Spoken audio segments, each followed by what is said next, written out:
Welcome to the pharmacist world. आज हम लोग लिखेंगे नए जॉब नोटिफिकेशन के बारे में, जो कि एक परमानेंट गवर्नमेंट जॉब है उत्तर प्रदेश गवर्नमेंट के द्वारा। और इसमें जो है आपको फार्मासिस्ट की वैकेंसी देखने को मिल जाएगी। तो ये आपके सामने वैकेंसी है, जो कि राम मनोहर लोहिया आयुर्विज्ञान संस्थान लखनऊ के द्वारा है। और इसमें जो है आपको एक डायरेक्ट रिक्रूटमेंट देखने को मिल सकता है। इसमें जो वैकेंसी है उसका समूह है क ख और ग है, जो कि इस प्रकार है। अब देखिए, इनकी एक ऑथेंटिक वेबसाइट है, ठीक है, आप उसको भी आप देख सकते हैं। जैसे वेबसाइट भी आप देख सकते हैं। जिसमें बात करें ऑनलाइन आवेदन पत्र, अक्टूबर 2022 के तृतीय चौथे सप्ताह में विंडो खुलना संभावित है, ठीक है। बहुत बढ़िया बात कर रहा है कि ऑनलाइन आवेदन पत्र लिंक अक्टूबर 2022 के तृतीय और चतुर्थ सप्ताह की विंडो खुलना संभावित है, ठीक है। तो अभी क्या चल रहा है, अक्टूबर में फर्स्ट वीक है ये, तो मान के चलिए कि थर्ड या फोर्थ वीक में ये ओपन हो जाएगा। अतः निर्धारित तिथि हेतु संस्था की वेबसाइट पे आप चेक करते रहिए, ठीक है। अब फिर यहाँ पे भी ये बोला है, उपरोक्त विज्ञापन के सापेक्ष आवेदन एवं फीस जमा करने की अंतिम तिथि परीक्षा के कार्यक्रम के अनुसार, ठीक है। वो सब चीज़ें जो हैं आप अपडेट हो जाएगी, आप समझ जाएंगे उस चीज़ को समय पे। अभ्यर्थी को सलाह दी जाती है कि परीक्षा कार्यक्रम एवं आवेदन किए जाने की प्रक्रिया हेतु संस्था की वेबसाइट को नियमित रूप से सुनिश्चित करते हैं, ठीक है। हमेशा चेक करना ही होता है जब भी आप किसी फॉर्म को फिलअप करते हैं, क्योंकि यह इन्हीं की वेबसाइट के द्वारा मतलब समय समय पर अपडेट किया जाता है। ऑनलाइन आवेदन करने वाले अभ्यर्थियों के लिए आवश्यक सूचना भी है, ठीक है, आप उसको देख लीजिएगा। ये सब चीज़ें जो हैं, आवेदन पत्र भरने की प्रक्रिया निम्नलिखित 5 भागों में विभक्त किया गया है। Candidate registration, filling remaining part of the form, ठीक है। फिर फोटो वोटो है, सिग्नेचर जो नॉर्मल होती है सबकी, वही इनकी रिक्वायरमेंट है। कि इसमें श्रेणियाँ क्या क्या हैं, तो साइंटिस्ट भी है वगैरह वगैरह है, ठीक है। हमारा जो ध्यान रहेगा वो रहेगा फार्मासिस्ट पे। तो ये रहा आपका फार्मासिस्ट ग्रेड, ठीक है। थर्ड की वैकेंसी है, लेवल 5 का है और ग्रुप सी में यह है, ठीक है। आरक्षण की बात की गई है, तो आप इसको देख लीजिएगा, ठीक है। नई बात नहीं है, सारी पे पुरानी ही है। पे स्केल की बात की जाए तो यहाँ पर पे स्केल लेवल 5 वालों को देख लीजिए, इतना मिलेगा, ठीक है। अब है क्वालिफिकेशन की, क्या क्वालिफिकेशन होना चाहिए, ठीक है। तो यहाँ पर डी फॉर्म जो है क्वालिफिकेशन मांगा गया है फार्मासिस्ट के लिए, ठीक है। यहाँ पे आप देखिए ग्रेड 3 के लिए diploma from recognised institute and 3 year का एक्सपीरियंस जो है आपका हॉस्पिटल या इंस्टीट्यूट में होना चाहिए, ठीक है। तो एज अ आपका 3 एक्सपीरियंस जो है डिप्लोमा लेवल पर मांगा गया है। तो क्वेश्चन ये एराइज होता है कि क्या नर्सिंग के क्या जो बी फॉर्म किए हुए हैं या फॉर्म डी किए हुए हैं, क्या इस फॉर्म को फिलअप कर सकते हैं। तो देखिए 2019 की जो गजट नोटिफिकेशन था मिनिस्ट्री ऑफ हेल्थ के द्वारा, और हाल ही में जो है पीसीआई के द्वारा एक नोटिफिकेशन निकाला गया है, जिसमें यह बोला गया है कि बी फॉर्म, डी फॉर्म और फॉर्म डी जो है एक मिनिमम क्वालिफिकेशन है फार्मासिस्ट के लिए। और वो जो जॉब डी फॉर्म एलिजिबल होगा वही बी फॉर्म होगा, वही फॉर्म डी होगा, ठीक है। उस नोटिफिकेशन को मैं आपको दिखा देता हूँ। यहाँ पर वो नोटिफिकेशन खुल चुका है जो कि 7 तारीख का है। और इसमें जो है पीसीआई ने बताया है, इन्होंने क्या किया है कि जो प्रिंसिपल सेक्रेटरी होती हैं, ठीक है, हेल्थ या टेक्निकल एजुकेशन की, ऑल स्टेट गवर्नमेंट है, यूनियन टेरेटरी है, ऑल स्टेट जो फार्मेसी काउंसिल है, उनको ये भेजा है। और क्लेरिफिकेशन और मिनिमम क्वालिफिकेशन ऑफ फार्मासिस्ट, ठीक है, फार्मेसी एक्ट के अनुसार इन्होंने बताया है। जिसमें इन्होंने क्या बोलते हैं ये हम लोग देखिए, the following are the registrable qualification, ठीक है। तो D form, B form, form D एक मिनिमम क्वालिफिकेशन है, ठीक है, फार्मासिस्ट होने के लिए, ठीक। Find enclose hereby the, ठीक है। एक आपके पास नोटिफिकेशन था जो कि 16/7/2019 का है, और इसको ministry of health and family welfare के द्वारा निकाला गया था। ये नोटिफिकेशन तब आया था जब एक फॉर्म डी डॉक्टर के फादर जो थे साइमन जोशुआ जी, वो स्ट्राइक कर रहे थे, ठीक है। उसके बाद पीसीआई हरकत में आई थी और मिनिस्ट्री ऑफ हेल्थ ने ये जल्दीबाजी में नोटिफिकेशन निकाला था। उसने मिनिमम क्वालिफिकेशन के बारे में डिटेल में बताया था कि फॉर्म डी, बी फॉर्म और डी फॉर्म जो है सेम क्वालिफिकेशन के होंगे, ठीक है। जो गवर्नमेंट जॉब डी फॉर्म के लिए होगी वही बी फॉर्म के लिए होगी, फॉर्म डी के लिए मिनिमम होगी। जैसे कि आप मान लीजिए कोई एमबीबीएस किया हुआ है, ठीक है, कोई एमबीबीएस है, ठीक है, उसके बाद वो एमएस करता है, ठीक है, एमडी करता है, ठीक है। तो क्या एमबीबीएस के लिए जो जॉब आ रही है, क्या उसमें एमएस एमडी नहीं भर सकता है? भर सकता है, जाहिर सी बात है। मिनिमम क्वालिफिकेशन जो है फिजिशियन के लिए एमबीबीएस क्वालिफिकेशन, उसके बाद वो सर्जन बनता है, ठीक है।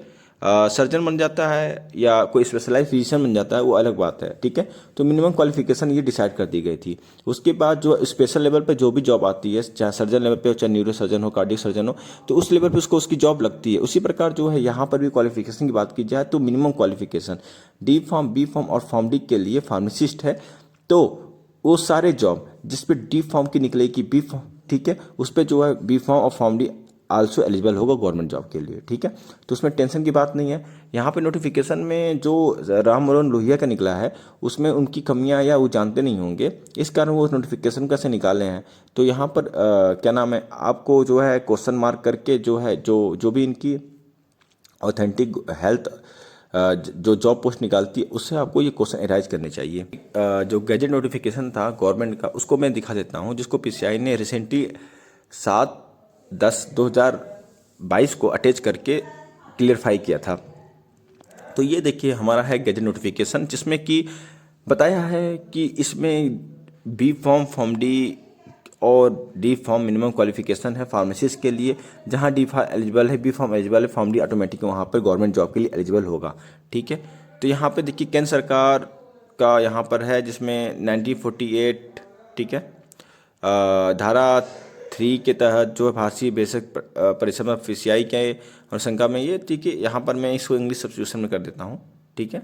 नोटिफिकेशन की ओर आ चुके हैं, और इस नोटिफिकेशन में हमने क्या देखा कि diploma of pharmacy from recognised institute and 3 year experience मांगा है, ठीक है।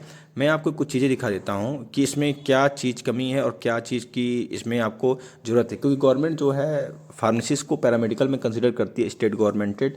तो इस चीज़ को भी बहुत सारी चीज़ें जो है दिक्कत कॉज कर सकती हैं, क्योंकि फार्मेसी खुद अपने आप में एक अलग विषय है, जिसमें मेडिकल को आप क्या कहेंगे, किसके अंदर इंक्लूड करेंगे, क्योंकि मेडिकल को किस में इंक्लूड कर सकते, क्योंकि मेडिकल मेडिकल है, इंजीनियरिंग इंजीनियरिंग है, उसी फार्मेसी का फार्मेसी में अपना रोल होता है। तो यहाँ पर हम लोग देखें तो देखिए सिस्टर ग्रेड सेकेंड की जो जॉब आई है, ये लेवल बी का जॉब है, जिसमें बीएससी नर्सिंग या BSc nursing from the Indian nursing council से जो है रजिस्टर्ड होना चाहिए, और या बीएसटी पोस्ट सर्टिफिकेट होना चाहिए, ठीक है। पर इसमें ये ध्यान देखिए, तो इसमें कोई इनको एक्सपीरियंस नहीं मांगा है, ठीक है। तो एक्सपीरियंस नहीं मांगा है, पर जब जीएनएम की बात की जाती है, diploma in nursing general nursing midwifery की बात की जाती है, जीएनएम की बात की जाती है, जो कि 3 साल का आई थिंक कोर्स होता है, 3 साढ़े 3 साल का। तो इसमें जो है आपको 2 ईयर की एक्सपीरियंस मांग ली जाती है, 50 बेडेड हॉस्पिटल में होनी चाहिए। तो यहाँ पर देखिए ध्यान से, तो डिप्लोमा लेवल जब भी बात करते हैं तो वहाँ पे एक्सपीरियंस कंसिडर करते हैं। तो यहाँ पर जब फार्मेसी ग्रेड 3 की बात की जाती है, तो यदि फॉर्म डी और बी फॉर्म लेवल बात की जाती है, तो इनको कोई एक्सपीरियंस नहीं मांगना चाहिए, ये डायरेक्ट जो है इनको लेना चाहिए। पर गवर्नमेंट ने यहाँ पर कोई क्लियरिफिकेशन नहीं किया है, तो अभी समय है आरटीआई मार के आप पता कर सकते हैं कि आखिर इसमें क्या नाम है कि आपने बी फॉर्म और फॉर्म डी को नहीं एलिजिबल किया है अकॉर्डिंग टू नोटिफिकेशन 2019 के अकॉर्डिंग, और मिनिस्टर ऑफ हेल्थ ने आया था गैजेट नोटिफिकेशन, तो उसमें जरूरी आपको इंक्लूड करेंगे, और इसमें जो है आप जरूर फॉर्म डालिएगा, बी फॉर्म वाले हो या फॉर्म डी वाले हो, ठीक है। पर एक बार क्लियरिफिकेशन कर लीजिए, जिससे कारण कि आपको भी वो रहे, सांत्वना रहे कि मेरा 1100 रुपये बर्बाद नहीं जाएगा, और मुझे जो है इसमें एलिजिबल, ठीक है, ऑटोमेटिक कर दिया गया है, ठीक है। तो यहाँ पर हमको साफ दिख रहा है, तो इसमें पैनिक होने की कोई बात नहीं है। अब बात करते हैं आयु सीमा। आयु सीमा की बात की जाए तो 18 वर्ष से लेकर 40 वर्ष के लोग भर सकते हैं, इसके बीच के लोग हो सकते हैं, और एज रिलैक्सेशन भी दी जाएगी। तो वो सब देख लीजिएगा, आरक्षण फारक्षण जो रहता है उसमें भी क्या किसका आरक्षण है, उसके अकॉर्डिंग आप देख सकते हैं।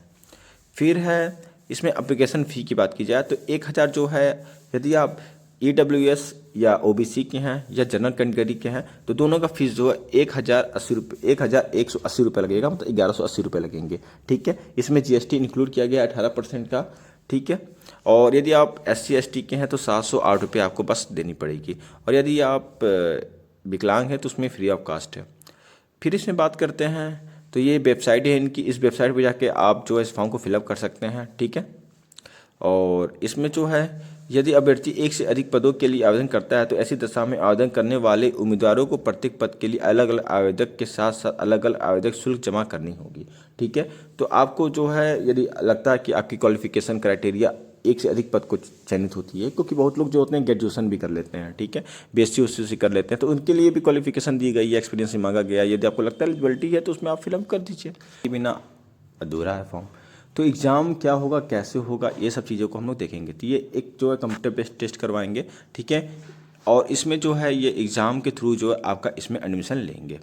तो यहाँ पे ये साहब बोल रहे हैं कि कॉमन रिक्रूटमेंट टेस्ट एक होगा इनकी, ठीक है। उसी टेस्ट के लिए ये आप तैयार हो जाइए। और ये जो टेस्ट होगा इंग्लिश लैंग्वेज में ही बस होगा, ठीक है, कोई इसमें हिंदी का यूज़ नहीं होगा, ठीक है।